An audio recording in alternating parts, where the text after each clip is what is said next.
Hey guys, I'm just checking out the Auto Tool Changer today. I think I've got it all wired up and got air to it, and we're going to see how she goes.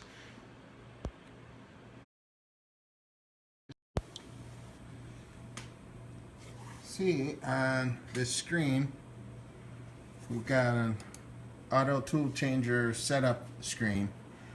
I'm on Tool 0 because I got no tools in here. Now, I'm going to hit the button to go to the tool tray position, and the Z-axis will hopefully move up and the tray should move in. So here goes nothing.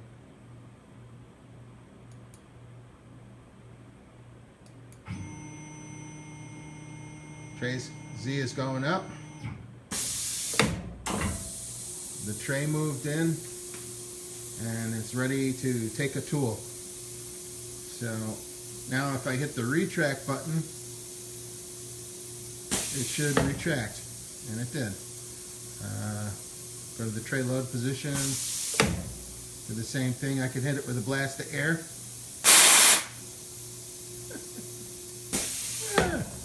So cool. So anyway, there's a lot of other things that you can do, like I think you can reference the tool tray and it'll move to its 0. It'll go one way and then back the other to find the middle and center. And so now it knows where it's at.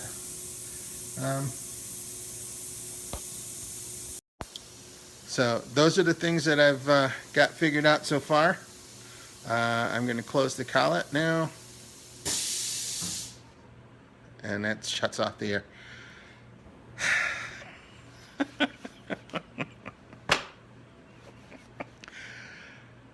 All right, I'm laughing like a maniac, but I'm happy because this has been a long process, and just seeing it do that much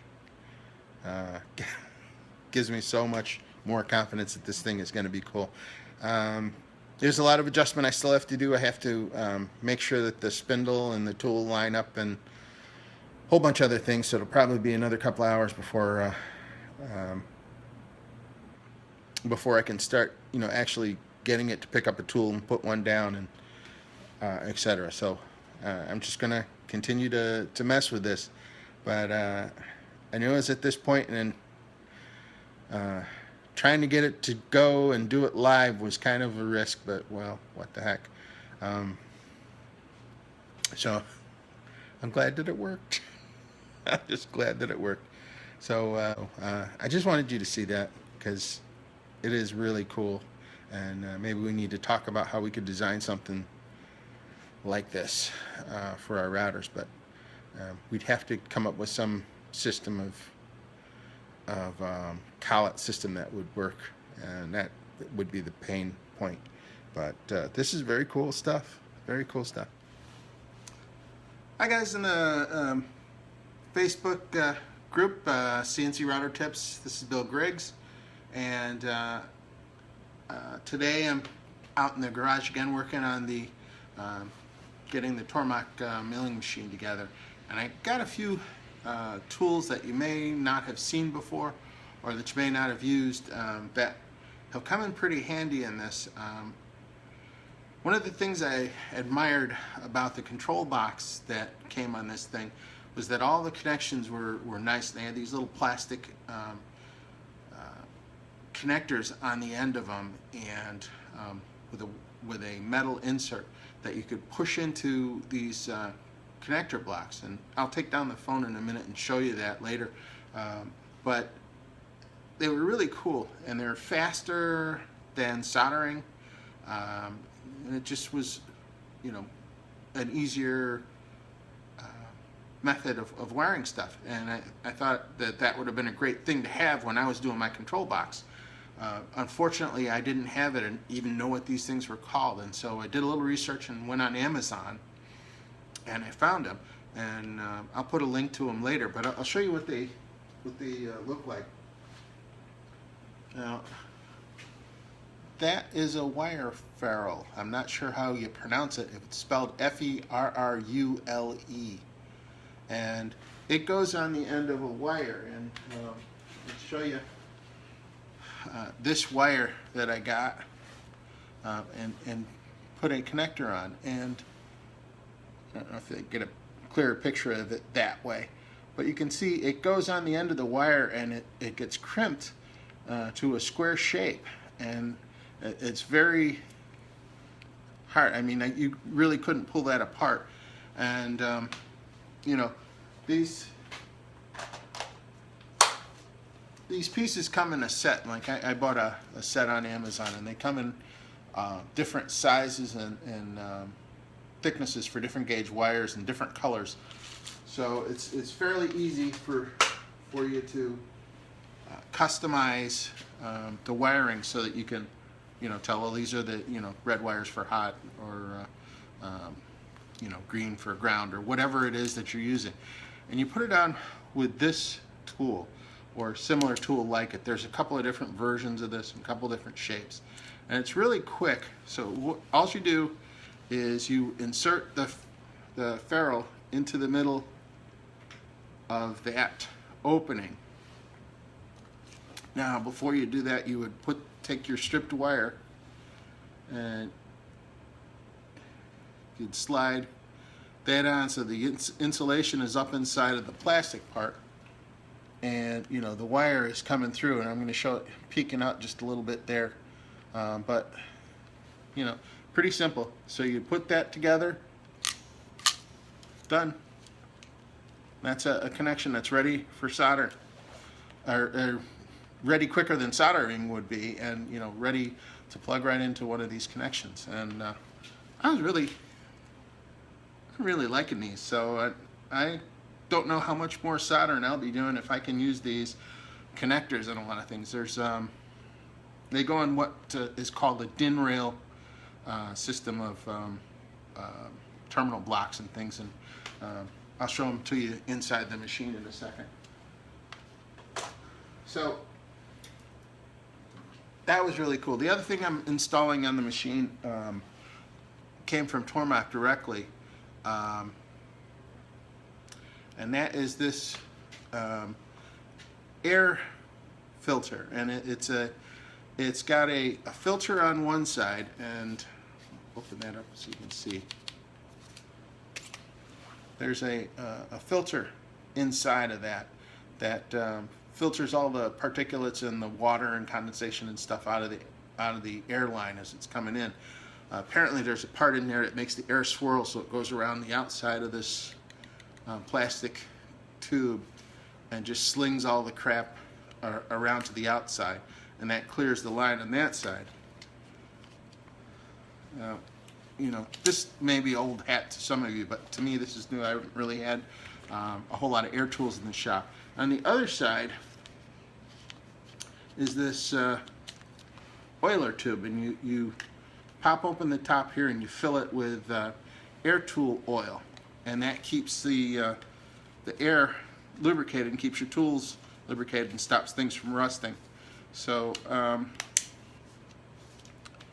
you know, this is new stuff to me, but it's probably old hat to some people. But I'm sure every car guy in the world is laughing right now because they probably have had this stuff for years, but I haven't. And so I figured if I haven't seen it, maybe somebody else hasn't. So I thought I'd show it to you. I put one of these back on backwards, and we'll see if we can solve that later. But that whole system is supposed to go onto the back of the machine into this rat's nest of compressed air hoses, so that it gives me clear air going up to the power drawbar solenoid, and down here to the solenoid for the automatic tool changer, and for the cylinder as well, so the air going in there is clean. So anyway, that's what I've been working on today, getting that ready to go. I haven't figured out where I'm going to mount it yet, because this whole portion of the machine is going to be in a big enclosure box in another day or two, and I may want to mount this to the back, this filter regulator to the back of that enclosure somewhere. I may want to put it on a wall or a ceiling. Hey, Mark Lindsay. So, and thanks for the comment on the tractor. Anyway, it's just one of those things. So I'm messing with that and trying to see how far I can get. I'm also planning to cut some lithophanes tomorrow if everything works out right, which will be interesting because I haven't really done any before. I've had the corian. I've got a big sheet of corian over in the corner. I've had it for years, but I did other things with the corian, so I never really bothered with trying the lithophane other than laying them out inside of Aspire and in Photo VCarve. So if any of you have any suggestions for me as far as you know, how you do your lithophanes and how you like it, I'd appreciate them. So, you know, just leave a comment below or whatever. Okay, before I do that, I'm going to put the machine into reset mode. So that turned off most of the internals inside it before the cabinet gets open. So I'm going to switch the view on this video. I'm stick right now, so I'm holding it steady. As you see down here, those are the terminal blocks, and you can see on the ends of each of those wires, I get a little bit closer there, you can see those wire furls. And you take a flat screwdriver, and there's a slot above the wire, the square slot, and you push it straight in there, and that opens up a little gate inside of it, and you can stick the wire ferrule right in there. And when you pull the screwdriver out, it locks it in place and clamps it in there. It makes for a really nice contact.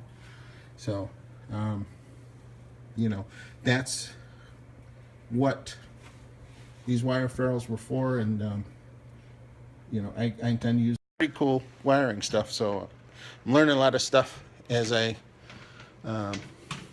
look into this a little bit more. So it's been a good experience so far. So if you guys have any questions for me, or anything that you would like to see happening with this, you know, this machine, or any particular view or side that you haven't seen that you've always wondered about, like right now, I've got this arm. That's how they mount the monitor and keyboard and everything.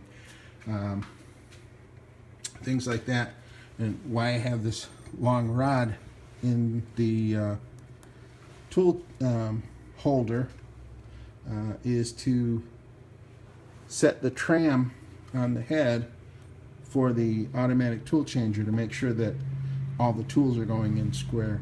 And so I've got a lot of fine adjustment to do there still in order to get it working right. I've got the first tool adjusted, now I need to adjust all the others. So it's a little bit of a longer process than I expected, but I'm hoping to start putting the enclosure together tomorrow. So there we are. So that's it. Thanks for watching, guys. I know this is kind of short notice to let you know that I was going to be on, but I hope you enjoyed it. So I'm Bill Griggs. If you've got a question for me, you can hit me up through the Facebook group, or you can get me on Twitter at Bill Griggs, or you can go to any of the websites, cncroutertips.com or themakersguide.com, and there's places there to leave me an email. Thanks for the thumbs up, whoever sent it. I enjoyed that. Thank you very much. Al Roan, hello, and he said hi to all.